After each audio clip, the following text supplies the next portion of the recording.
I hit the wrong thing. It's all right. We're back. Season 5.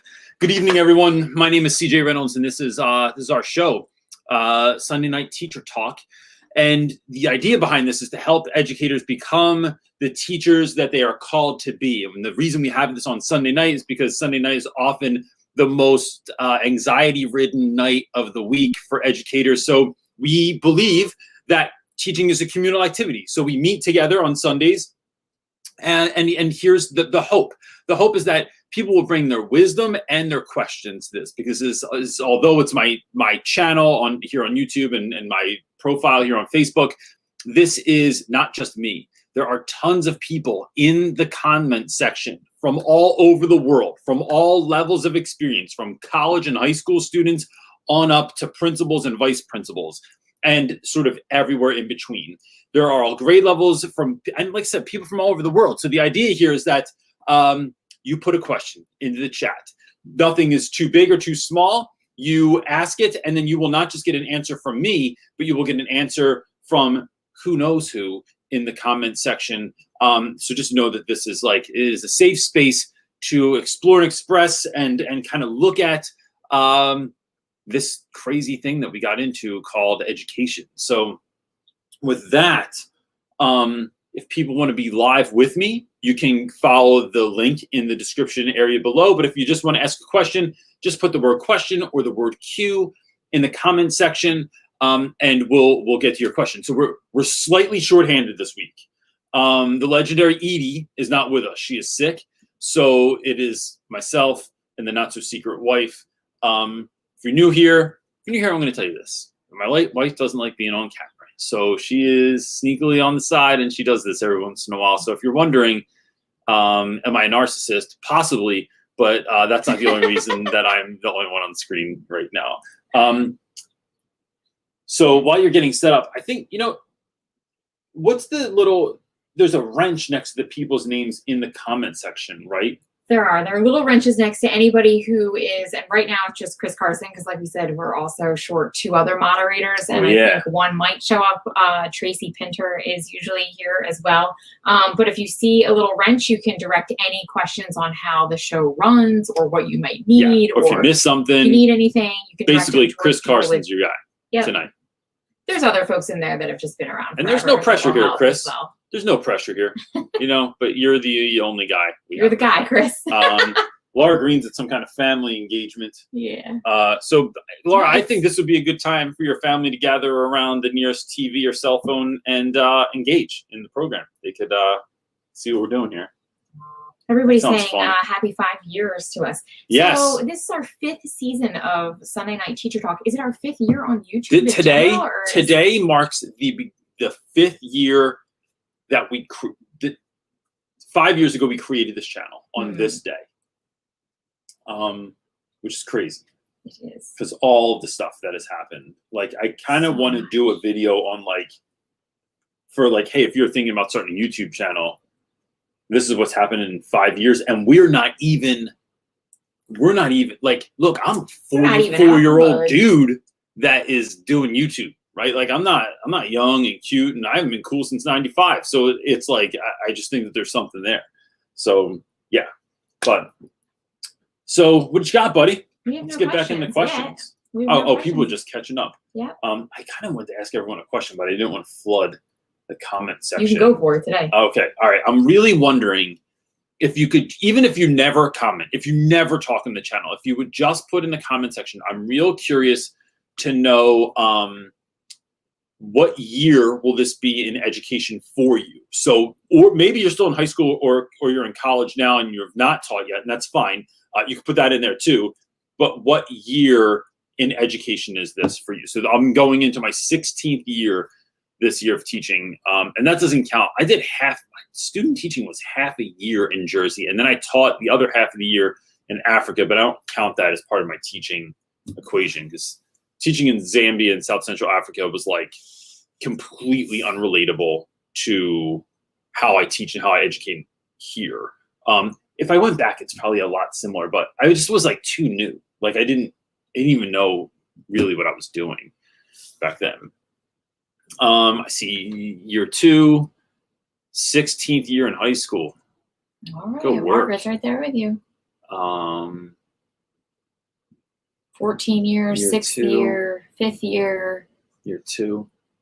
Freckles, I feel like you're in year 10. I feel like you've been on here for longer than 2 years. I feel like she was in here before she started teaching. Oh. She was a part of Little Space Freckles have been, she's a straight OG. I feel like she's been around for 5 years. Yeah. I feel like she was here when we were on You Now. Were you here when we were on You Now? Bam, that was some stuff there. John Lopez, 29 years. John Lopez has you beat. The Mrs. CJ, not to be confused with the Mrs. CJ, year 16. Awesome. Carson's going on year 14. What? All I thought he right. just started like 5 minutes ago. He had like 7 lives before this. So did John Lopez. This is my first year. Trent, good luck, Trent. So glad you're here and you found us. This will be my first year. Heather said she just completed teacher training. She said you helped her through more than you know. So thank you very much. I appreciate that. I'll tell you what's real weird. Talking to someone at my school. If you have questions, go ahead and put them in there. I'm just going to talk for just a second. I have a friend at school that was new 2 years ago. I don't know. Look, come on. We've been basically living the same day over and over again for a year and a half. But they said that they're in a master's program at the University of Pennsylvania, and their classmates knew who I was because they've all been watching my videos in class. And I'm like, bro, can I get why don't you just bring your boy to your college instead of just watching the free content? You know, kids got to eat. They eat more than ever these days. I'm assuming Brody just got picked up for the pool. Cool. Well, look, I'm thinking about, I love that there's so much diversity in here with regards to how many years people have been teaching. And I think part of what we're doing here with the folks that so Seth Godin says people like us do things like this. And I think that the importance of that is that the people like us, people that look, that it's July 11th and you're looking at things that are part of your teaching world is interesting. Those are the people that are in the Facebook group. Those are the people that are learning during the summer. And so to constantly be learning, I think that, for those of you that are getting into your first year, it's that constant learning. It's that humbleness to always be the student that is so important when you start becoming an educator. It is, you're never you never get to a point, and this can be daunting, right? No one told me this in the beginning. I had this sense that 3, maybe 5 years in, if it took that long, you were on lock. Your lessons were in place, your classroom management was in place, the way you were going to do things was in place, and that couldn't be further from the truth. What I'm doing now, in some regards, is so wildly different than the way that I did things when I first started teaching. And that to me is now you just kind of rest in the change, right? So this year, coming back this year, we have a new principal. We'll have a new vice principal. There's a new dean. There's a new CEO to the school. That tons of new teachers.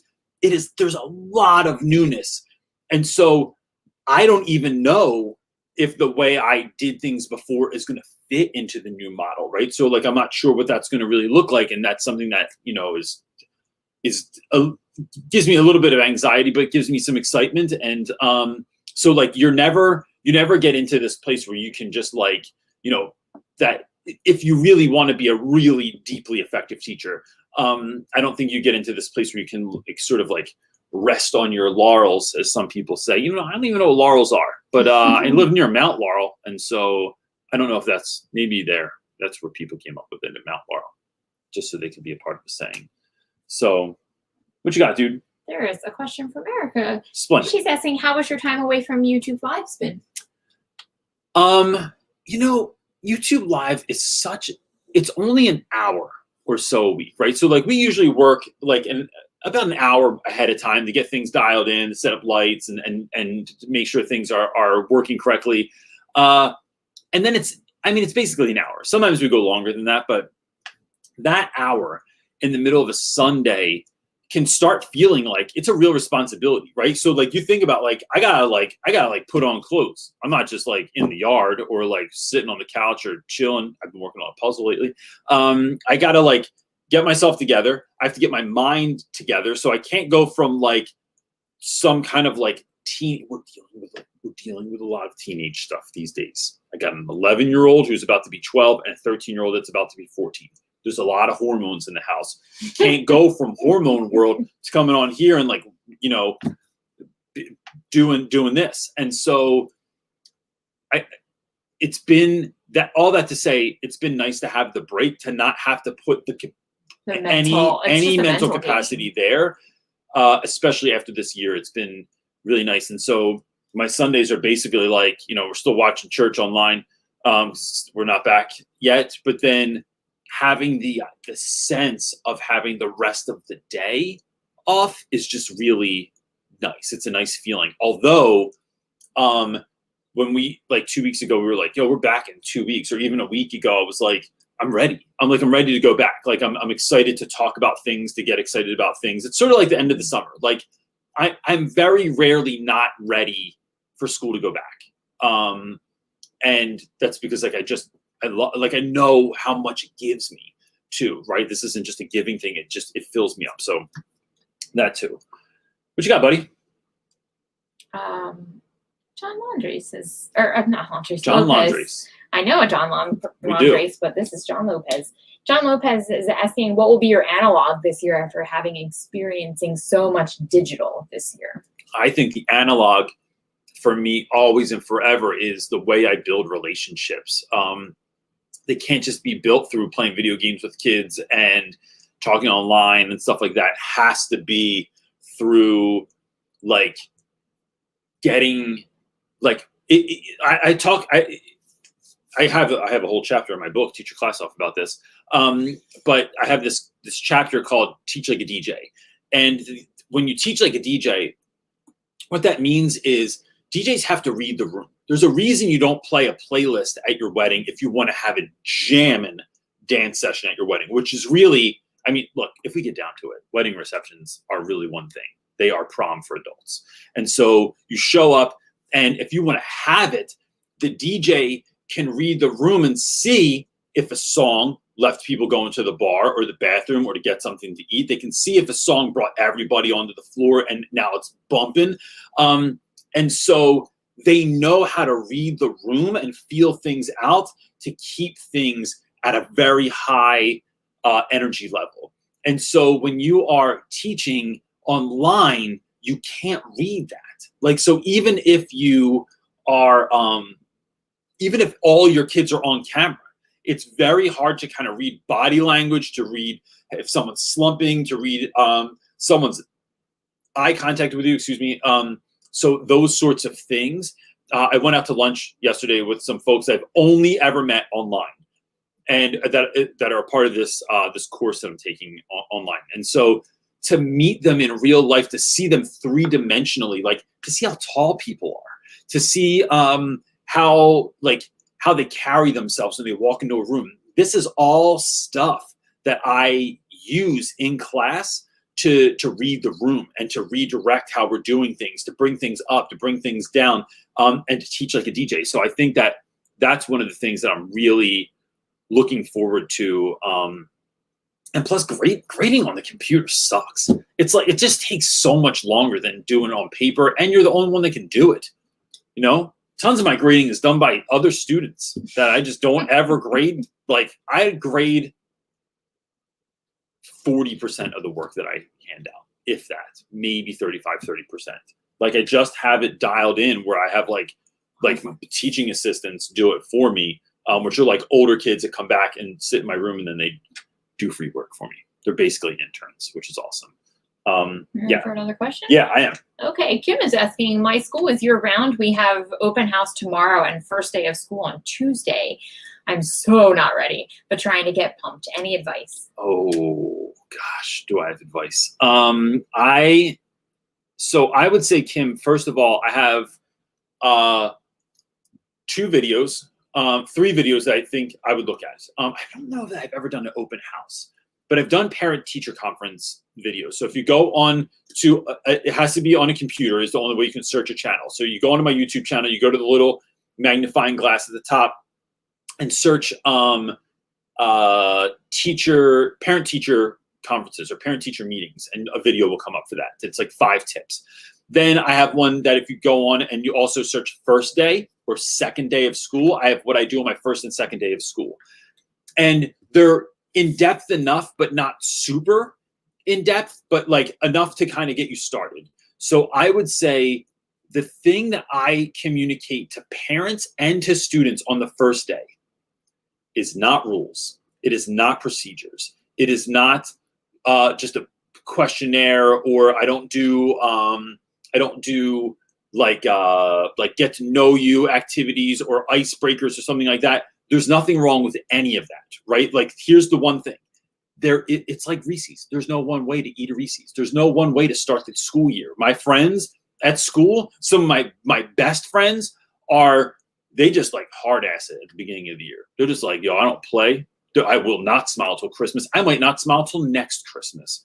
But my friend Cho is like just super. It's authentic to her. She's authentic. That is who she is. Even when she comes over to my house, she's like, Reynolds, I don't play. And I'm like, well, that's all I do. So we're Bert and Ernie all of a sudden, and it's the best. But for me, it's about as soon as that door closes. So first of all, I'll give you the quick rundown. You are where kids are at the beginning of the day saying hello. Don't wait for them to come to your classroom. You're then at your door greeting every single child that comes in. Every single kid needs to know they're seen. And so then kids sit wherever they want on the first day in my class. And then my main job is 2 things. 1, to let you know that I am excited that you are here or that your child is here. And 2, I love teaching. And now look, I think there's a reason people don't do that. 1, because they think that they are going to that excitement is somehow going to turn into excitement for kids, which is like they're going to lose their minds and that you're going to have a crazy room. 2, they really, really, really think kids are going to misinterpret their kindness for weakness. And I'm not a fool. I'm not playing games here. Like, I'm taking this seriously, but I take it like it's going to be serious fun also. And then I think that folks forget that most of school isn't exciting. Most of school's not fun at all, right? Like, so especially after certain grade levels, it's kind of a drag.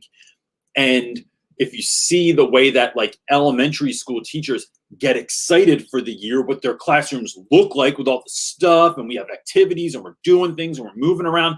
Then when you get to high school, it's like schools look like they look like insane asylums from like the 1920s, where it's just like white walls and like nothing in there, and the guy talks like the guy from Ferris Bueller. So just letting people know you're excited is a game changer for students. And so that's what I talk about. My first day is basically the movie trailer for the rest of the year. Here's where we're going. Here's what we're doing. This is the kind of stuff we're working on. These are the kind of books we're reading, and I love reading. So I want you to love reading too. So these are the things we're going to do. And I have a whole slideshow. And I actually thought about making a movie trailer for this year too, of like the last 16 years of teaching and all the places we've gone and the things that we've done to build that excitement.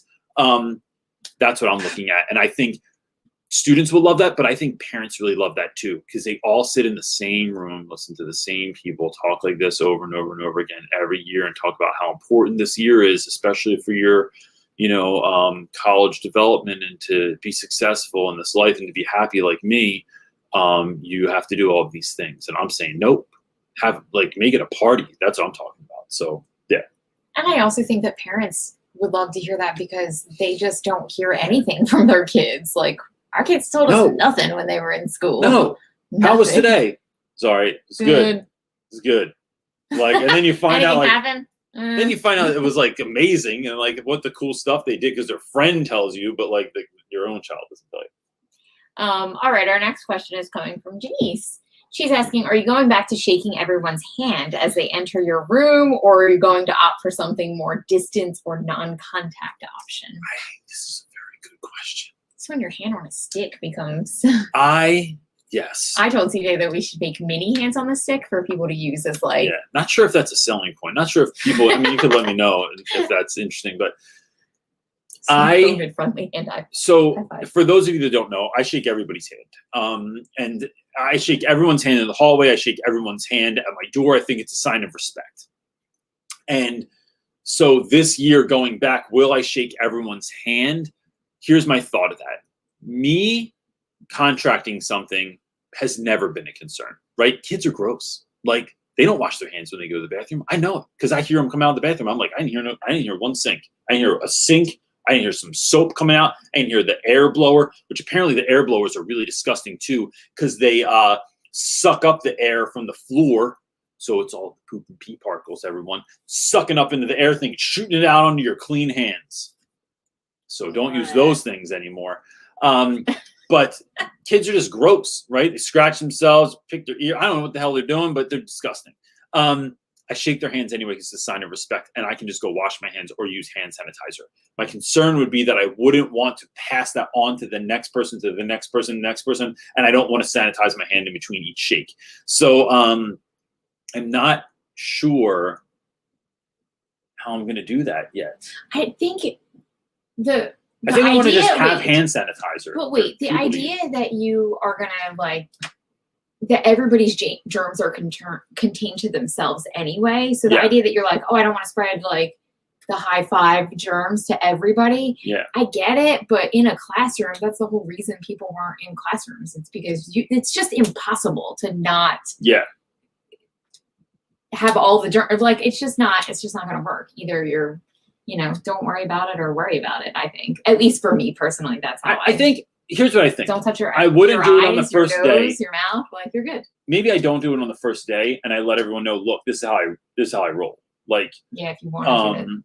And if you don't want to do it, there's no disrespect. I got it. Like, I get we're in curious times here, and people are still like nervous, and many people for good reason. Sure. So yeah, but I mean, they're all alternatives. I have a lot of gloves up here I'm looking at that are like.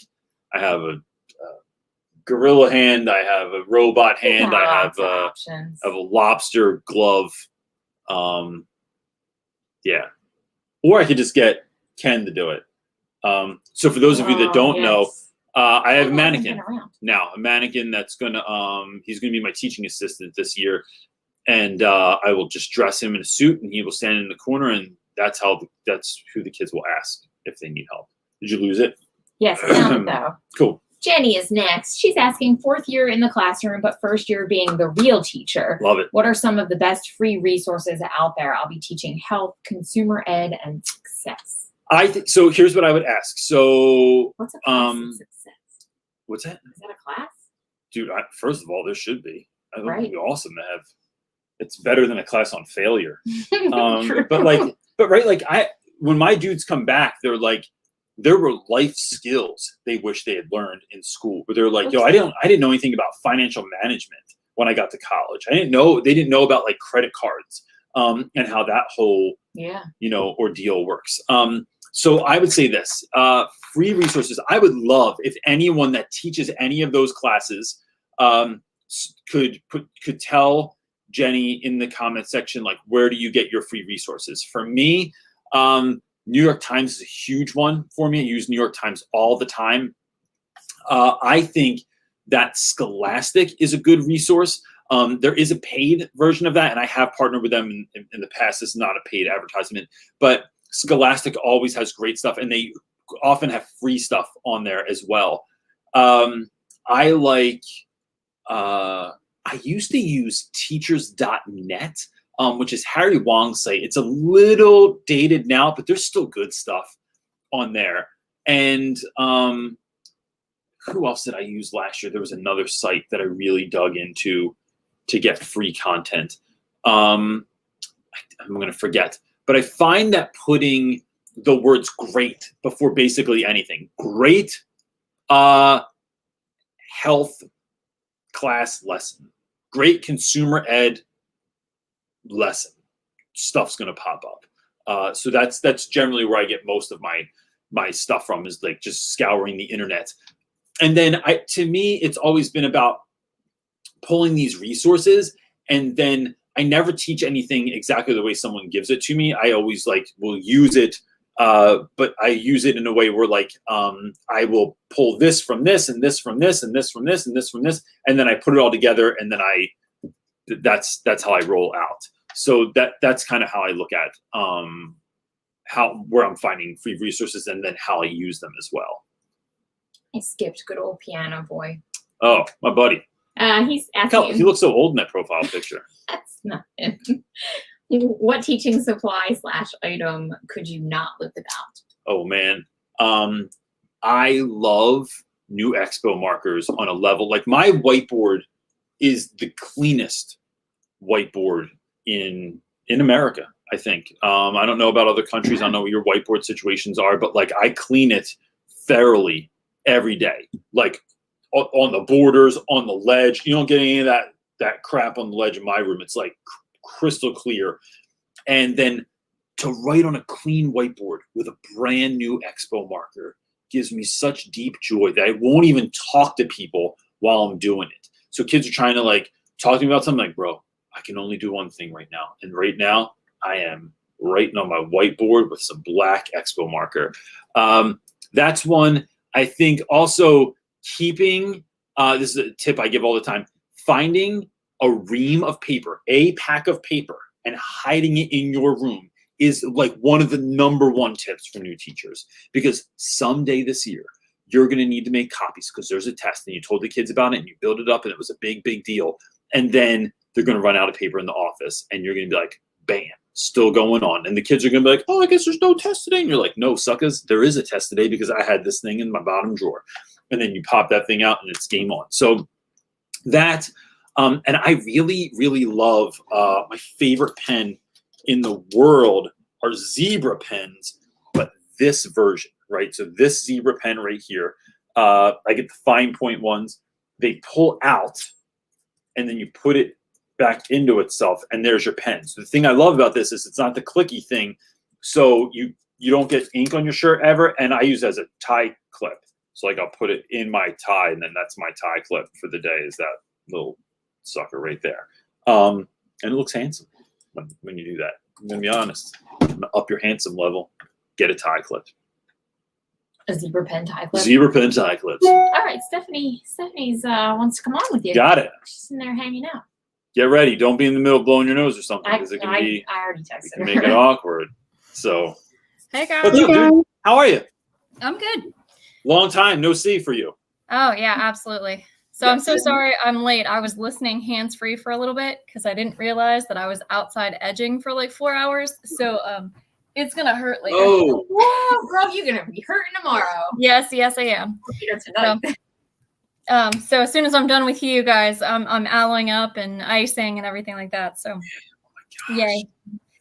It needed it. My kids had some, but it was bad. I love edge. Edging gives me such deep, deep joy. That and mowing my lawn. So much so that he watches a YouTube channel that's a guy that just does lawn work and edging. Well, if you ever get bored, feel free to come on over and do mine. I see people's edging sometimes, and I'm like, I wish I could just show up at your house. Or just walking around town. There are certain blocks or certain houses. Especially when the grass is this far over the sidewalk. Literally I'm like, bam, wants to come over and you really should just go do it. People would think you're crazy, but they would who's this man out there? So yeah, I'm trying to get my garden started, and I know you like that. So you do. It's my jam. It is my favorite thing in the world. So what's going on? So I wanted to ask everybody else. I know you aren't teaching summer school right now, but as a first-year teacher, I was a glutton for punishment and took summer school because it was at my school site this year. So I wanted to see, for those of you who do teach summer school, what do you do to rest and reset? Because I literally have a week between summer school and in-service week. Yeah. So I taught summer school for years and then tutored outside of that also. And because I mean, largely, I always liked summer school, and I felt like it paid better than if I worked at, I don't know, like Home Depot or mowing lawns or For something sure. like that this summer. So for me, it is one, setting things up ahead of time. So I think that rest should be restorative, that it's not just sitting on the couch and watching TV, right? It's actually doing things that are going to like recuperate your body and that are going to fill you back up. So, and then it gets into a question of money too, but there's a million free things you could do too, right? So like for me, massages are deeply like that's something I love to do as often as I can. And you can even go to like, if you go to like, and I have no affiliation with this company at all, but like Hand and Stone or like they're everywhere and they're really cheap if it's the first time you ever went there. And so I just find the person that everyone loves that's all booked up, and then I just pick that person because everybody's got to be going to you for a reason. I find that getting out of my house is really good. So we went back to the movies this week for the first time ever. On Thursday, we went and saw Black Widow, and I forgot how much I love going to the movies. It's just the best. Like you're out of the house, you're zoned in 100% to something else because you just paid $50 for all four of you to go in the middle of the day, and it's like damn, it's an investment, so we're not on our phones. Like those sorts of things. Being in nature is really big for us, like going to the shore or going to the woods. So in Jersey, we call it going to the shore. But it's like getting out and purposefully doing things that are helping you to recuperate. And then for me, it's also getting enough sleep. I used to pride myself on getting 4 to 5 to 6 hours of sleep a night, and I'm an 8-hour dude anymore. So it's like that. Those things actually fill you back up more than just watching TV. Because I find that when I'm in my house, I just start doing house stuff, or I see stuff that needs to get done, and I'm laying on the couch. I'm like, but I got to do that, or I got to do this, or I could be doing this. Being out of your house, you're not reminded of any of that stuff. So that's the cheapish version of the Reynolds thing. And then, like I said, you can scale that and do cryotherapy and all kinds of other we do a lot of stuff. little trips, like little free trips. So like our local library does a lot of like free things that you can borrow. It's not just books. They have like little memberships to local things around us. And so we do a lot of those things. I think it's just like taking a break and staying away from the thing. It's so easy to jump probably back into planning or those sort of things, but I think it's really about stepping away to give your brain the time to rest. Yeah. It's removing yourself from it, right? Just like when you want to eat better, just don't have the crap in your house. Yeah. And then it's harder to eat bad but when Marley made brownies yesterday, it was like, I was 100% eating a brownie. And then I ate one today for breakfast because it was there and was staring. There's protein in brownies. Yeah. That's what we should just sprinkle some of that protein powder in there. Put a little collagen in there. Bam. Look at us. You're welcome. Your skin looks so good. I've been eating brownies. Collagen brownies. So. All right, cool. Well, thank you guys. I appreciate it. I hope that it goes well, and I hope that your transition back to school is good. I'm praying because it's been a tough summer so far. It is, but it's not always indicative of what the school year will be too. Because I mean, look, you're in school with summer school kids. Those kids are they're not there for They don't want to be here. Enhancement. They're there because they're just like, oh God, this is what we're doing here. So it's like, so you are mindful of your audience, but I'm still getting the same problem that we had during the school year. Even though these kids are now face to face, they're still just not doing the work. And I almost made a kid cry the other day because I asked her to move over one seat, still socially distanced, to talk to someone else. And I was like, oh my gosh, you guys, we have to talk to each other. It's a thing. Yeah. I mean, we're going to be digging out of this for years, I think, out of this COVID kind of mindset for years. But I don't know. But I think we still make the best out of it. I think that's the only way to kind of go ahead of it, is like to be like, nope, this does not decide how I feel or who I am or how I'm going to roll. It just doesn't. It doesn't get the power to do it. And then I just decide that, and then I'm better off for it. So, yeah. But look. Enjoy your week off and enjoy your aloe. Thank you very much. All right, dude. Bye. Bye. Bye. Cool. All right, our What's next up? question is from Little Space Freckles. My buddy. Look at. Can we just take a moment and I know. appreciate her picture? It's fantastic. She's asking, I'm looking at teaching Lord of the Flies and Macbeth this year for my 10th and 11th graders. Are there any exciting, uncanny, get up out of your seat activities to do with the kids? Yes, there are. So one of the moves I'll tell you on the front end, I don't know that it will be right. I don't know when you're teaching it. One of our moves this year is to create curriculum for all the things that I teach. And then some of those, so like Lord of the Flies, like here's my unit. Here's what I actually do day in and day out. This is what this looks like. And then having students like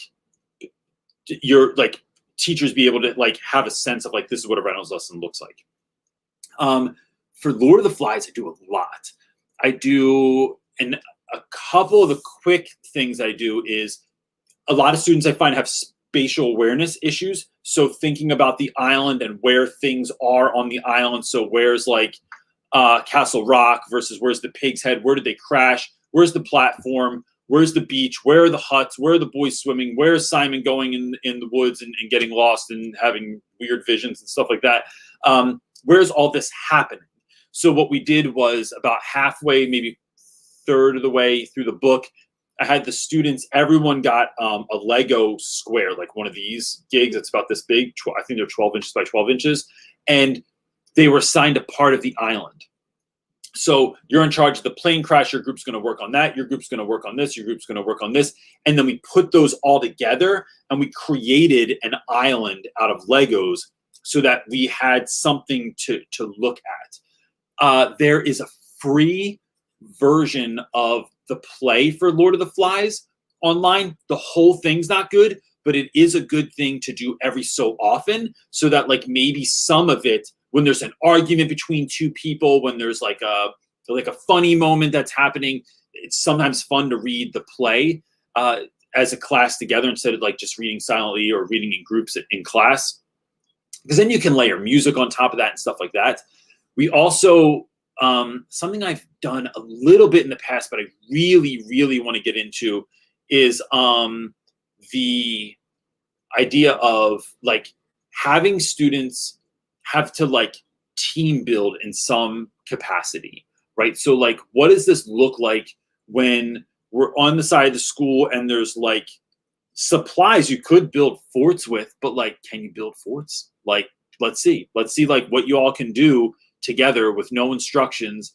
And there's a tarp and some sticks and some string and some scissors and some rope. And like, how are you going to create this? I used to do this thing in school called the Trashin' Show, which was along the same lines. It was like magazines and tinfoil and recyclables and string and duct tape and all this stuff. And then kids had to come up with some kind of like fashion, like outfit. And then we had a runway show at the end of it to see like, what can you make out of nothing? And so getting kids in that space too. Those are a couple. And then I always do an imagery thing in the beginning where I always use the same poem because I love it every year and the kids always love it. It's a poem called A Finger, Two Dots, Then Me by Derek Brown. He's a friend. And the video for that is really great, but the poem is so good. And it's so filled with really great imagery that I had the students lay on the floor in the classroom. And then as they're laying there, so you don't have to, if you don't feel comfortable doing it, you can sit at your desk. Everyone has to have their eyes closed. And then what I want you to do is just sit there and sort of meditate on this poem and think about what is being said, so that when you're doing that, when you're done, we talk about like what imagery was conjured up in your head through the words, right? So all this was someone saying something that was creating this picture in your head and what that picture looked like. And that's kind of like our intro into imagery and stuff.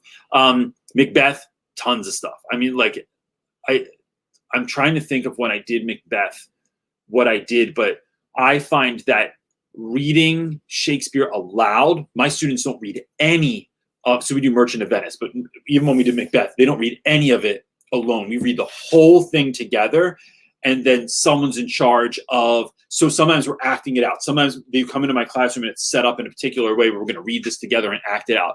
Sometimes there's props. Sometimes there's someone in charge of sound effects. Sometimes there's someone in charge of the direction and things of that nature. So, and we always read in a circle when we read Shakespeare, so that we're all looking at one another too. Just to know, I could go on and on about that. She drew her little profile picture. And if I said, I need to animate a character that looks like Little Space Freckles, that's exactly like, I'd go, yes. I know, it's fantastic. That's Great it. job on that. That's what it is. Okay, our next question is coming from Trent. Trent is going to be a first-year teacher. I saw him say earlier as well. Yeah. So I was lucky enough to get hired at a very diverse school devoted to global studies. There are 22 different languages spoken at the school. What are some tips on working with ESL and ELL students? That's huge. I saw someone replied back to him on Facebook, and they said, pictures and labels for everything. I thought that's a good idea. That is a really good universal. idea. And that's a very good practical tip. Yeah. I always go social emotional first, but that's a really good, that's a good tip. So, and if anyone else has anything, like, please put it in there. But to me, it is, when I taught in Camden, New Jersey for my first 5 years of teaching, there were a lot of students that came from Puerto Rico, Dominican Republic, Haiti, Mexico, and they might know some English, but it definitely wasn't their strong suit. Some students didn't know almost any English. To me, it was really, I didn't want kids to I didn't want to just say that, that I would take my time, or that you could ask any question you wanted. I made it evident. So I didn't want anyone to ever feel dumb. I didn't want anyone to ever feel less than. I didn't want anyone to ever feel like I was getting frustrated, or I didn't have enough time, or I was trying to hurry up. It was working on a level of patience where it's like, I will say this 50 times if I need to, and explain it in a dozen different ways so that you can grasp the concept, or that you can grow, or that I can meet you where you are, trying to help you to come up. So, and I took that as far as like trying to learn some Spanish, trying to learn enough Spanish that was either funny, or that was that kids, I would surprise kids, or that I could, like, sometimes it was like working with another student. So if I had a student who was from Puerto Rico that didn't speak English well, maybe they had another friend that was from Puerto Rico also, and so they were already connected. So the two of them would come in for tutoring, and one student would help me explain it to the other student, so we could do that. And those times were like a party. There's a theme in my life here, right? So I like parties, but it is having folks come after school, and we're putting on music, we're eating food together, we're working through, different concepts and literature and stuff like that, so that it's this thing that we're doing. That really helps too. Having a whole bunch of students, like I'd have like all of my like Dominican students would come in after school like one day a week, and they're talking Spanish like 90% of the time. I don't even know what the hell is going on, but they're working things out with one another. You're creating that safe space for you to be who you are. And then I am, when needed, helping to facilitate some of the things that are going on. So I think that that's huge. And then getting things that fit students. So like ordering, like I ordered the Odyssey. So like when we did things like read the Odyssey, that's a really heavy text. So I ordered the graphic novel of it so that you could have the image matched with the words, and then letting kids know that like, this doesn't mean you're like, it's this real hardcore thing that like, you're not dumb. You're not less than. You're not an outsider. You are learning what you're learning. And we're moving with you. And so that, I just think that that's so important, especially when you're a kid. It's tough. And so like me in high school, when kids can't read in 9th grade, they feel stupid. They feel less than. And so it's like working with kids and helping them to not feel that way is really important. What you got, dude? Chris Carson has a question. My man. A unique one. It's not really education based. Oh, well, Let's see if you can answer. We'll take anything. Okay, Chris is saying, I have a bathroom tile board thing, and it's so hard to clean. It almost never comes off. Any ideas on how to refurbish? A bathroom tile? I want to say it's like, do you remember in Home Depot, we both used to work at Home Depot, so we know all these products. it's like a one-piece thing. Oh, I think. It's like a whiteboard. I don't think you can refurbish it. I think you can replace it, and I bet they're probably just really hard. I also like cleaned houses for a bit too. Yeah. I thought about creating my own business in house cleaning because I'm a weird person and I kind of like to clean. Not nowadays because everybody's stinking messy all the time, but I can never keep up with it. But cleaning. You like cleaning. I like edging. You know, I know. We're weird. We are weird people. Cleaning tip though, if you use like a bar of soap versus soft soap, like in the little container, you know, that you squeeze out, bar soap actually creates a lot more soap scum in your shower, which is a lot harder to clean off. And a magic eraser is one of the things that I found that cleans that really well. That is a good tip. What about orange oil? No. You don't want to use that to for clean soap something? scum? No. To clean like a whiteboard. He doesn't have soap scum on it. I assumed he was using it in school. Oh, I had no idea. It's a bathroom thing. I thought it was a bathroom. Oh, because I'm thinking like on whiteboards in school, people ruin them. A lot of times they use that product for in classrooms. Heck yeah, man! I had no idea. Yeah. Chris so, is probably so I don't know. It could go either way. And I mean, Chris has my number. Can you refurbish that? Is it refurbishable? Not to my knowledge. I would not. But it is. It's on the front end. Like if you replace it, it's like people will often use like Windex instead of like Expo marker cleaner. But it's far more abrasive. And so sometimes you're almost stripping the film off of the board. And then when you try to erase later, you can't erase it. So you want to make sure you're only using those approved products to remove like black, like would that even work? Expo marker. But is that product made for that? Like the Home Depot-y product, like the bathroom thing? Is it meant to be used as a No, of course not. It's used. I know. So is there anything that you can use on it that's not going to take the... I would use Expo marker cleaner. The specific one. Yeah. Or you can use the orange cleaner. Orange cleaner is like, bro, you can. I'm pretty sure that'll take a tattoo off your body. Like that stuff is. It's like a real orange oil. Yeah. We buy it on Amazon. It's really great if you use it. It cleans like everything. Yeah. Not the stuff they have at Home Depot. That's not as strong. Although it's not that bad. But like this stuff is like, bam. I mean, it CJ cleans. wrote with a Expo marker on something that he thought was going to erase, and it didn't, but it came right off with orange. I wrote it on the kitchen cabinets. The old ones. Thought it was cute. That are now in his shed. Anyway. It didn't work. Well, we went all kinds of crazy on that one because I thought we were talking bathroom. What you got? Could be. I don't know yet. Keep talking. I gotta find something. Oh, Jordan is in there. She's next. Jordan, she's ready. I saw her smile. Right. She's so cute. You gotta make sure. You never know. I mean, someone could be like, I just start blowing my nose, and then you bring him in. How are you? Good. How are you doing? I'm doing good. Thanks for good. Glad you had a break this summer. I did. I'm not done. I'm like full break mode. I'm working, but I only work till 12 or 1 every day, and then that's it. Like then I just call it a day. People forget that we're East Coast though. You're the last to get out for summer, right? Yeah, like, we didn't finish till June 18th. Like it hasn't even been a full month yet that I've been off. So for the folks that are like starting to go back in August, it's like we're still in. I don't go back till Labor Day. So wow, that's sweet. Yeah. But what's going on, Jordan? I had a question regarding field trips. So as art galleries are opening up, I'm really wanting to take different groups of students, but I imagine with restrictions still in place that these groups, if possible, are going to have to remain small.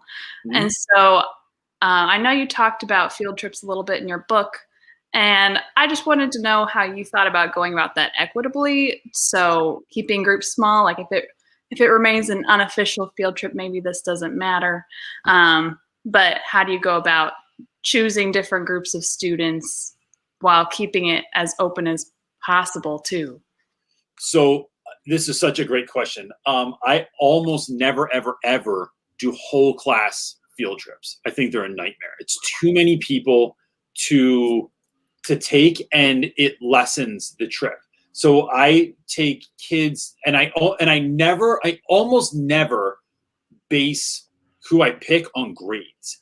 It is based on interest and student growth. And so if I think that a kid is actually going to grow from this, even though, look, like I've taken kids on trips. Like, and in my book, I talk about that story when we went to go meet with Gary Vaynerchuk. Like, the other teachers in the school were like, yo, you get this once in a lifetime opportunity. Like, these are the dudes you're taking. Like, these are the guys I was calling about. These are the reason I got, like, I even asked the question I asked on the show to get the trip anyway.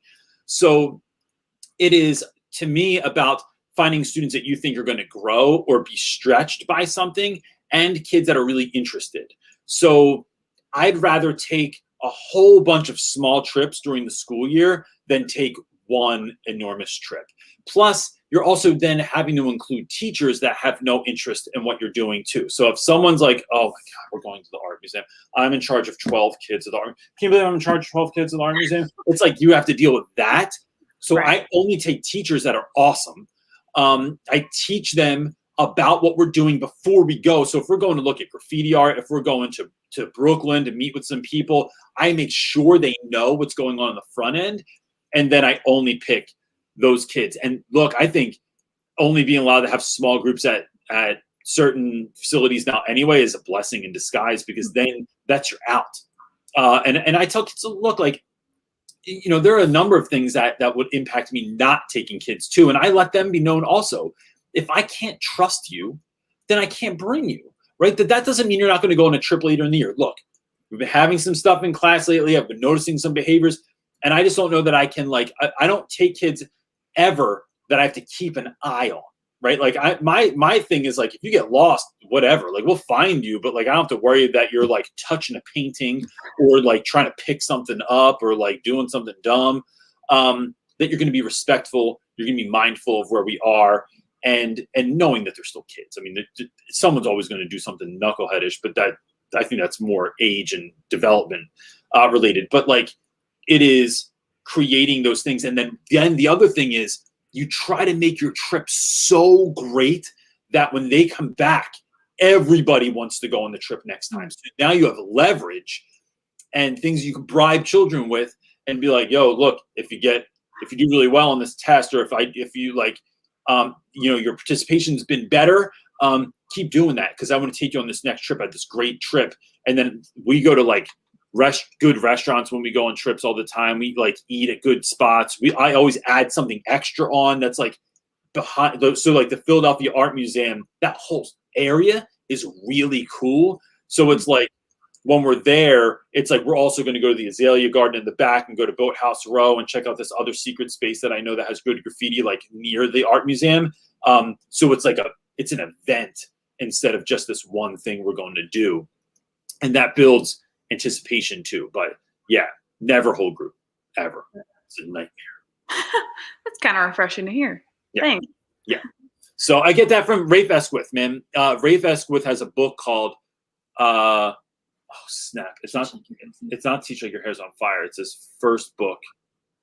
I don't know. If you look up Rafe Esquith's first book, he has a whole thing on there about how he does class trips, and his are like next level, like bonkers stuff. So yeah. Thanks for that tip. You got it. All right. Well, I hope the rest of your summer is great. Hey, you too. All right. We'll talk to you soon. Bye, Jordan. Bye. Bye.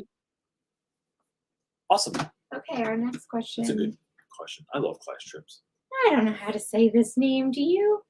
I'm going to go with Francis. Do it. Francis, how do you prepare for a year when you're not entirely sure what your tasks will be? Well, welcome to my current year that I'm going into this year. I have no idea. So with all new admin, I'm not really sure. I just choose as best I can to look. I think you prepare for you. I prepare me for anything, right? It's like, I don't know what's going on this year. I don't know what kids I'm going to get. I don't know what classes really I'm going to get. We were even talking the other day, like with all new admin, maybe they move my room this year. I have no idea, right? And so like, which is like a crazy concept to me that like, because I'm just going to do all this to another room anyway. So it's like, I don't know how many rooms like you want me to annihilate and look like, you know, hip hop Hogwarts in there, but it is but I don't know every year. So my head either goes to, oh my gosh, what if this happens this year? What if they bring back lunch duty this year? What if I have to do lunch duty every day? I hate lunch duty. I hate the idea of it. What if I have to co-teach with, oh gosh, what if they put me with this person? What if they changed my grade level? What if they decided what if they took away my elective and they put me in some kind of whack elective that I had to teach, right? There's all these things that can run through your head, especially during the summer. And I think some of that is like, in my reading for that, is like your brain trying to think of the worst case scenario so that you can prepare for it. But I think that we get what we prepare for. So if I instead I literally stop myself from doing this. I literally snap my fingers when my head starts going to places I don't want it to go, right? Whether that is, and as a parent, my head goes to some pretty weird places sometimes. Like, oh, the kids are riding their bikes to the swim club. What if I hope they look at that stop sign. They rarely look at that. What if they got hit by a car? What if someone got hit by a car? What if I got a call and I had to go to the hospital because someone got hit by a car and now I got to go? Or like, there's so much dumb stuff that goes through my head. I snap my fingers and go, stop it. Because there's no evidence that is going to happen, right? So someone said in a thing I was in yesterday, FEAR is an acronym, meaning false evidence appearing real. FEAR is an acronym, meaning false evidence appearing real. And so I could instead fill my head with, like, look, these are new opportunities. What if I grow from something new this year? What if it's awesome this year? What if it's great this year? And I'm not getting my hopes up. I'm just deciding what to focus on before the school year starts. And then remembering that even before I came on here today, I started feeling anxious because I haven't been at it, and we've been off for like a month or something like that. But then I remind myself, no, like anxiety feels crazily similar. I think I just made that's a new term, crazily similar. Or I'm not even sure that crazily is a word, but I may have just invented it. Crazily similar to excitement. That when you are in a roller coaster and you're going up, are you scared or are you excited or are you both? And so I think that's some of it. And then just knowing that it works out. It always works out. I have been in some horrific situations as a teacher, as a parent, as a human being. And, this is way easier said than done because there's a damn good chance I'm going to get off this call today and I'm going to go worry about something. But like everything has always worked out and not the way that I want. I'm talking like I've been through like some family deaths and family crises and stuff like that. But in the long run, things work out. And so I just have to keep reminding myself of that instead of feeding into that false evidence that appears real. I found out the spelling. It's Hypatia. Thank you. They put it in there phonetically. Wait. Yes, I think, did we talk on Instagram the other day or send them a message or something like that? I had to Google it. Oh, you did? Yeah. They also said that they are second subject matter is ESL, probably secondary 1, which is grade 7, and secondary 4, grade 10. Love. Oh, that's two way different things. Oh my goodness. So how do you prepare for that, right? Like that's. You take it a unit at a time. You break I break my units into 5 weeks, and then I reverse engineer. What do I need them to know? How am I going to get there? And then how I teach 7th grade doesn't matter. Oh. If I'm teaching 7th grade, if I'm teaching 12th grade, the outline is the same as to how I'm going to get from here to there. It's the way that I direct them, right? So like if we have to go from here to Mount Laurel or from here to Atlantic City, like it's like, all right, well, that's where I have to go. What's the best way to get there? Got you. And so what's the best way to get there with these kids versus those kids? And then what are all the mile markers that I have to hit, right? So like it's still I think in English, guys, it's reading, writing, speaking, and group work, right? So like these are the things that we're constantly trying to work on, whether you're in 7th grade or 12th grade. Hmm. Well, thank you for that. You're welcome. That was for you. Thanks. I feel up some air because I have to find a question. Am I like singing a song or what? No. I will tell people this. Look, I'm really making a concerted effort this year to do a number of things. Like one, creating social media posts. In the summer, it's more like me duct taping an umbrella to my daughter's bike, which is just funny to me. But It's trying to create content that is going to help people, that's going to help people be the teachers that they are called to be. And what that means is that it is providing ideas, inspirations, things of that nature that are going to help people to get excited. So one of the ways that we do that is by social media. The other way that we do that is by our Facebook group, Real Rap with Reynolds Teacher Talk, which is a free, it is a free Facebook group that is 95% awesome. Every once in a while, there's some loony stuff that happens in there. There's someone who gets their feelings hurt. There's someone that hurts someone's feelings. There's someone that's a little bit raw. There's someone that's, fishing.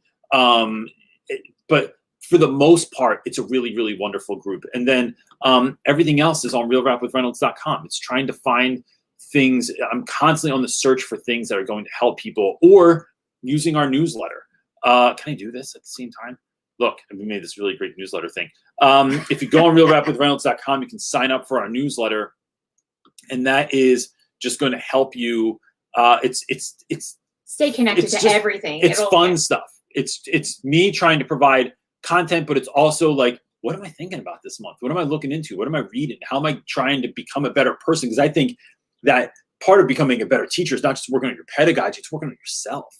Like the best teachers are the people that have the most confidence, that feel a level of swagger when you walk into the classroom because you got this. And that is something that only comes by really working on yourself too. I have a question. I'm not sure if I see another one. Can you take that banner down? Oh, I can, my dear. They're asking, I want to do a session shortly before our summer break on social issues and popular media, so my students hopefully will be a bit more aware of the music they consume during summer. I had a one. I don't see a follow-up. Can you speak to that? So wait, oh, did I take it down? Sorry. Yeah. It's back on your screen. So, I don't know how to write that, but I was going to say you could do the Control F, John. I do a session for our summer break on social issues and popular media. So this is a great question. I did a unit last year before. I don't know, everything blends together. So like at the height of the Black Lives Matter movement, there were riots happening in Philly. There were protests happening in Philly. There was a shooting that happened in Philly. Police shooting young unarmed black men. Like so this was like, we were like living in the middle of what was happening on the news. And so whenever that happens, whether it's the Capitol building, whether it's Me Too, whether it's Bill Cosby, like whatever's happening in popular culture, I know my students are consuming this, but I know they're consuming it. I don't know that they have an outlet for it. So I think for me, it's always trying to help students. Like when we talk about this stuff, it's not as much about me teaching as me facilitating, right? And me helping students unpack their thoughts and feelings about what's happening. Because I don't think that people are asking young folks this all the time. So it's creating that safe space to have these conversations and to bring these things up. So that, to be honest, like when really heavy things happen in the news, the question I get all the time is like, how do I bring this up in class tomorrow? How do I approach this? How are you going to approach this? And it's like, yeah, we always do, but we always were. So when you create the culture in your class where we're constantly talking about things, and look, sometimes kids really want to talk about it. Sometimes they don't. Like when the Capitol building was taken over last year or last school year, my students were kind of exhausted by all that had been happening in the news. Like they just didn't really want to talk about. Plus we were on Zoom, so that's a different animal too. But but when you're constantly talking about what's happening in popular culture, then you are able to, one, help kids unpack what they're thinking, and also reminding students that they have a voice and their voice is important. And this is one of the greatest gifts we can give to young people, because I think that, I've said this many, many times. One of my favorite poets is this guy, Nismo Jgani, who has this really great poem it's worth looking up called Direct Orders. And there's a line in that poem that says, this poem is for those that are told speak when spoken to and then are never spoken to. And I think that is young folks so often where they are just not asked what they think or feel, and then or what they think or feel is invalidated, or they're not told that it's important, or there's no pushback. right? Like, so let me, like, you want to say some stuff in my class, I'm going to push back, but it's because I want you to dig deeper. I want you to really find your voice. So we did a lesson this year in response to Black Lives Matter, or because of Black Lives Matter, around hip hop being used as protest. And so how music in culture has been used for protest for ages, right? Everything from Crosby, Stills, Nash and Young to Bruce Springsteen, but then Public Enemy, but then you know, like Lil Uzi, or like J. Cole, or like all these contemporary hip hop artists that my students love, and how are they using their voice to spread the word, to get people to care, to elevate the voice of their community. And so I think music does that faster than anything else. Like, so like when I think of like Ohio by Crosby, Stills, Nash and Young, I'm pretty sure that song was like locked and loaded in a week. Marvin Gaye's What's Going On, one of the greatest songs, let alone R&B songs of all time. I'm fairly sure that was written in very short order, like in a week, and produced. And if you go back and listen to that song, there's so many layers. It's so brilliant. But like, and people loved it. Like, folks were like jamming to that song, like making babies to that song. And like but like, did they even get like what they were listening to? So I think that doing something along those lines is great. But remember that you don't have to bring as much to it as you think. It's a lot about presenting something and like, what does everybody think about this? Like, well, what about this? And like asking leading questions to pull kids out, but then facilitating that conversation. And it is the jam. It's one of the best things you can do in your classroom. All right, next question is coming from Sage. Do it. Field trip and on. How do you inform students chosen and not chosen? How soon before the trip? So it depends on the trip. So like, sometimes I will hit people. So I love hitting people up on Instagram. I've talked about this before. I give the whole link, like the whole description of my book of how I go about this. But like basically looking for people that I want, hitting them up on Instagram.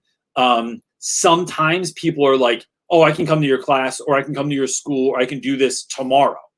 Or can you be here next week? And it's like, okay, now I need to like move quickly. But I'm already, whenever I reach out to someone, I have that in mind, right? Like, do I have a basic permission slip that I'm just changing some things in, but like the core of it's there so that it's ready. I'm not writing up a whole new thing. Do I know the guy that does, like, I know the guy that does the buses in my school really well. He'd get me a bus in an hour if I wanted to. Do I know who I'm going to ask to get permission? Because I don't just ask. You don't just go to the, you know, I know, look, there's certain people you're supposed to ask before you go on a trip. I ask the people that are probably going to say yes. I don't ask the people I'm supposed to ask all the time because I want to hear yes more than I want to hear we got a meeting about it or something like that. And then I literally look at my seating chart and I circle all the kids that I think would be a good fit for this. And I X out all the kids that are a total no way, right? So maybe someone's been in a lot of fights lately. Maybe someone's completely uninterested in whatever we're going to see. So if we're going to an art museum, if we're going to a pop-up shop, if we're going to study graffiti, if we're meeting with some dancers, if we're going to meet with entrepreneurs, and I know that they're just not a fit or they're not ready for this yet, I just X them out, right? It's no hate to them. Like they have the opportunity to win in the future. And then I circle all the kids that I think I'm going to take, and then I have to pare it down. So I have a number in my mind, and that number can change. So if I'm going to Princeton University, I usually take about 20 to 25 students with me there. But then I start highlighting like the kids that I like. If we had to really pare it down, like who am I going to take? Like I start with the no duh, these kids are going. Like there's not a chance. Like, so my guy, DJ Dirty Kev, who's even on the front of the book, this guy right here won everywhere, every time with me, always. And so, cause he got it, like Kev got it. And so Kev went everywhere with me. So like Kev's of course going to go. This other dude on your hug's always going to go. He's always invited. So you're picking those kids, and then you're picking who are the next level. And then you're thinking about the handful of students that never get picked, that anybody else would look at that list and go, well, you're not taking that, right? Like you're not going to take that kid. They're a total pain in your ass, or that we never know what they're going to do. I love taking those kids because those are the kids that it's really for. Those are the kids that can get have an awakening on a trip. And so you're looking at the handful of them that are a little bit tricky and then having that conversation. Bro, you never go on class trips. You're in trouble all the time. I want you to know that I don't even care that I'm taking you on this trip because I think, or not even telling them that, just saying, listen, I want to talk to you about something. We've never been on a trip before together, but I want you to go on this trip because I think you're going to love it. I think this trip is uniquely suited to you. And so here are some things you need to know on the front end. But I'm really excited that you get to go with us on this particular trip.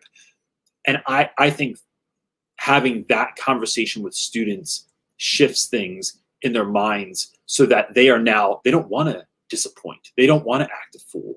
And if they do, guess what? You don't get to go on another trip again and whatever. It didn't hurt my feelings, but it is creating that space where I've taken kids on trips before that they're like, what? Me? I get to go? And it's of course you get to go. That's not even a question. And this isn't even a favor. So yeah. Let me ask you a question because I feel like everybody is thinking this. Someone said in Germany that's really hard to do. It's all or none. That concept of taking some is really rare. And then someone said public school, everybody goes on the field trip. That's how public school works. Look at our kids. It was the whole grade. It wasn't even just a class did anything special. They just did grade class trips, and then that was it. That's all they did. They never went for the classroom or the that subject. Requires a little unpacking. So my question would be, why? Is it an equitable thing? Is it this is fair? Because it's not. It's a terrible idea. Is it so you would push back thing? With your I would push back, but I would push back in a thoughtful way. Sure. Because if for me, right, like we always say, education is only ever about the students. So if we're only thinking about the students, but we know that some kids are not a fit for this. We know that that's incredibly limiting the number of places that you can go now because you have to take 120, 200, however many kids, even if it's 50 kids on a trip, it's a lot of freaking kids. It's more than one bus. So it is maybe then working with your team in school and creating class trips on the front end, in the beginning of the year, working with if I'm in the 9th grade, how are we making this year exceptional? Let's let these trips be a part of it. How can we all go somewhere, but we're not all together? Can we keep that sense of small trips and then to the best of your ability, creating unique groups for kids where they're not picking their own groups and stuff like that, but they are working with a teacher that's best suited for them, with another group of students that's best suited for them. So I feel like when you and I would go on Marley's trips, we always got the most.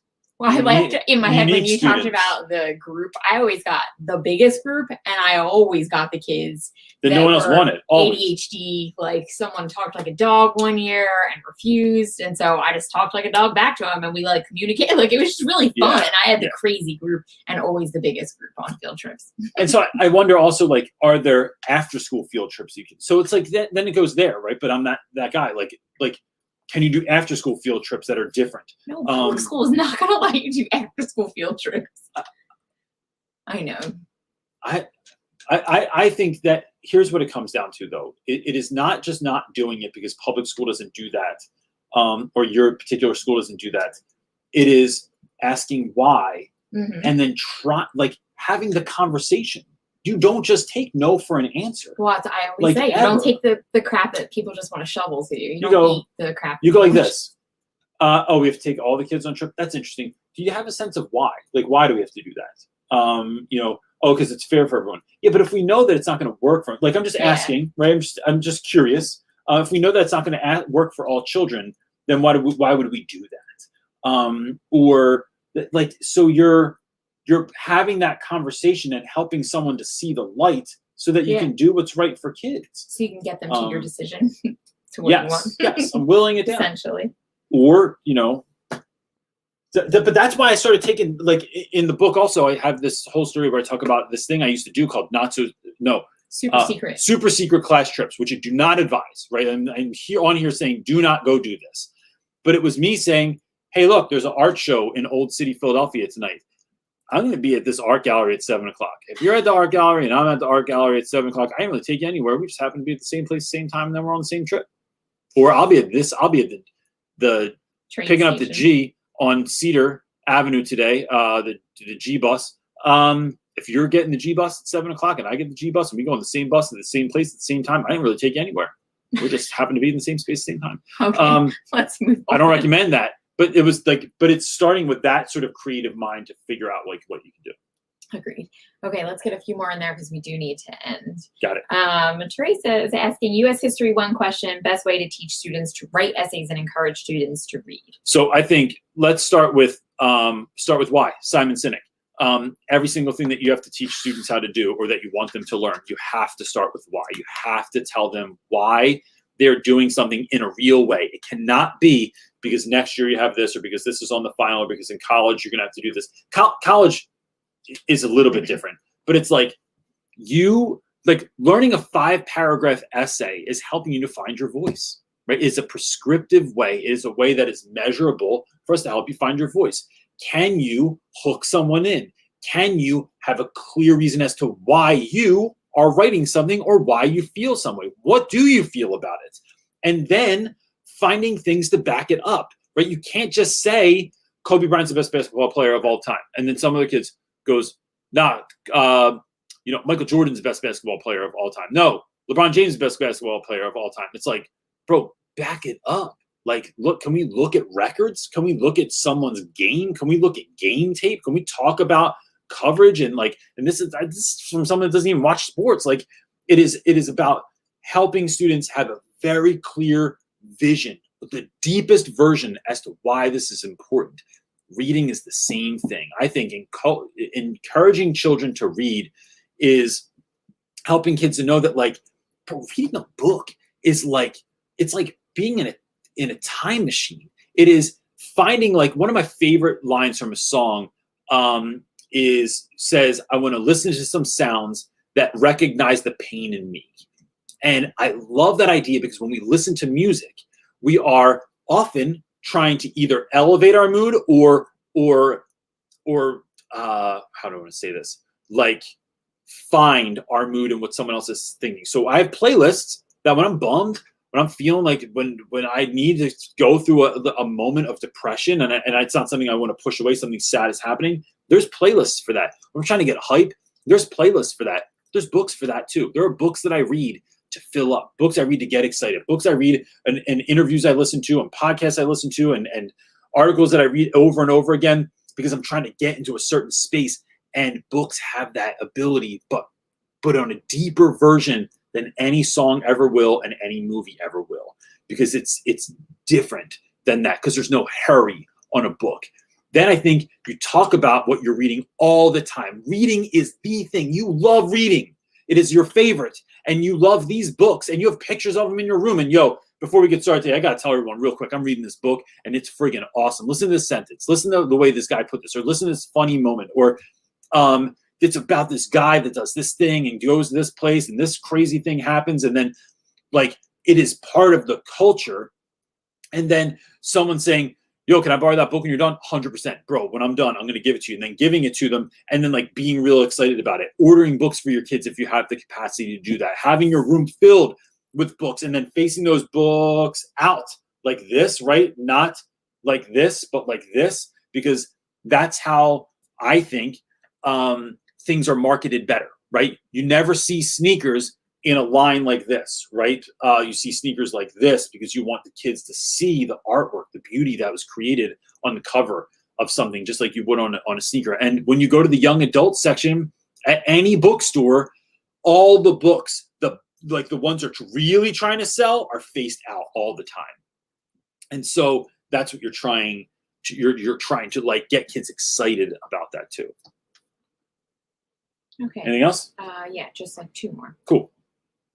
Lauren's asking, I'm getting my BA in English/ELL and starting classes for the reading endorsement in fall. I've been warned I won't be prepared since I don't have ed classes under my belt. Any advice for preparing? Oh, Lauren, I would say, there's so much stuff I could tell you. I would say, look, so YouTube, I'm going to say this. Oh gosh, I hold on. This is a big question. I'm trying to set you on the best path possible, and try not to say too much.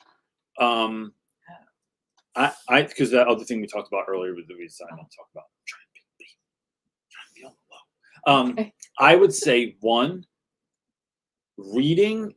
Look, gosh, I'm just gonna put myself on blast for a second.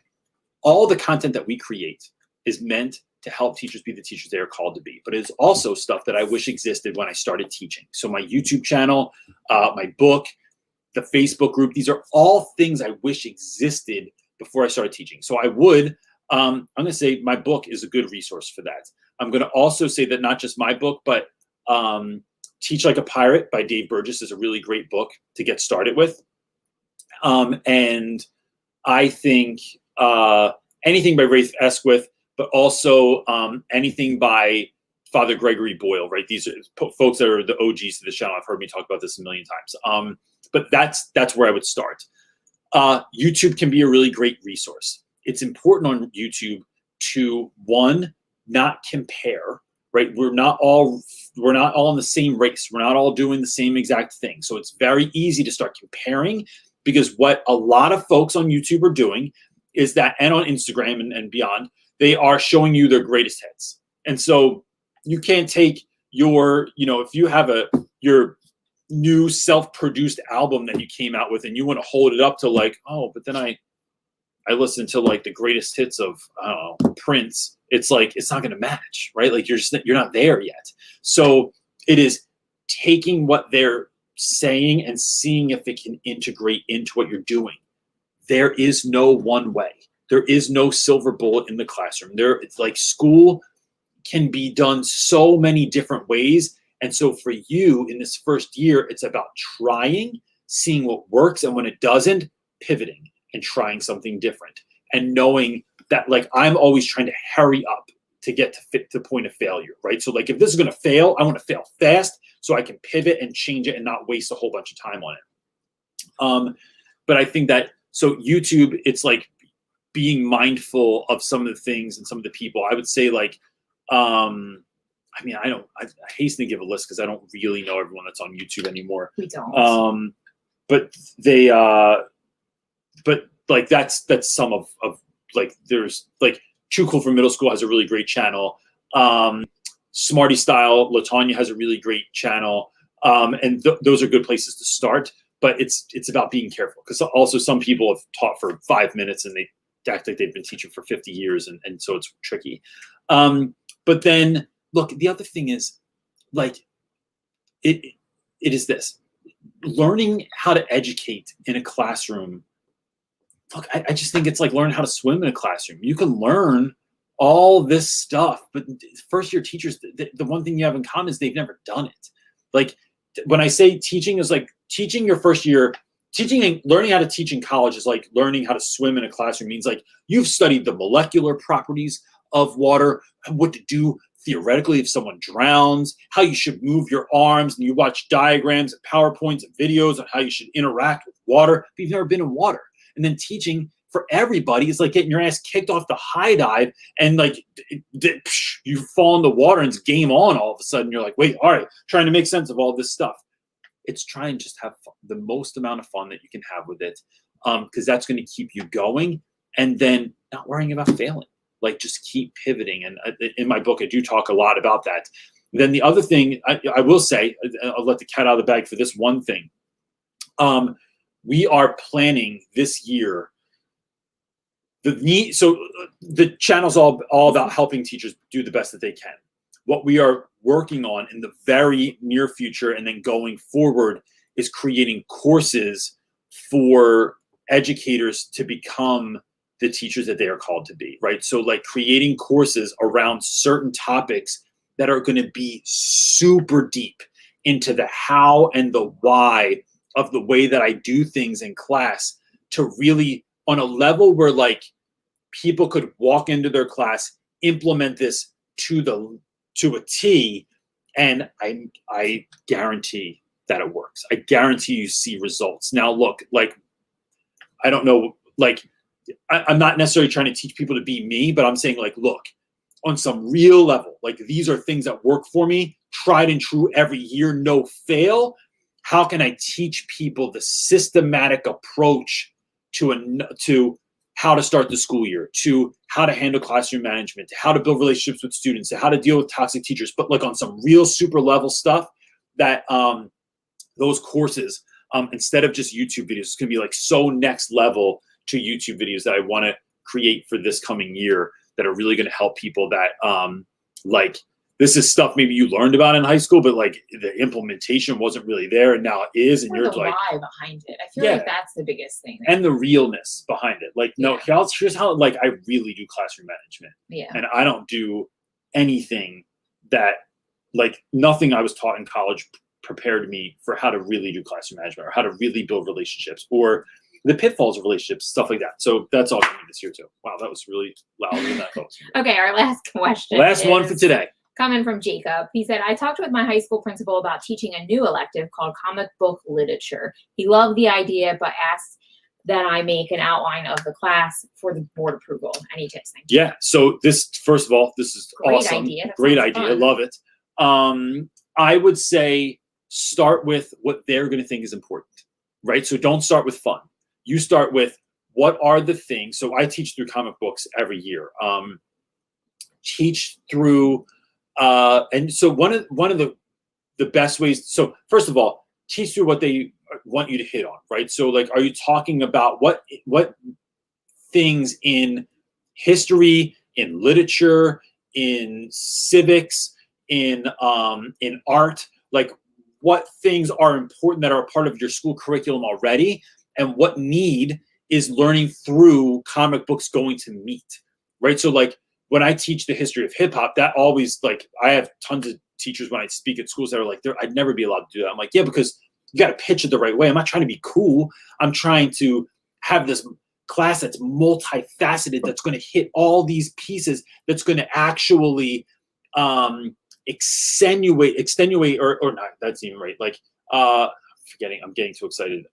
It's going to just benefit the things that are already happening in school, but on another level. Like, we're talking about imagery on another level, symbolism on another level, word choice when you're talking about hip hop on another level, breaking things down, breaking down beats and rhymes and patterns and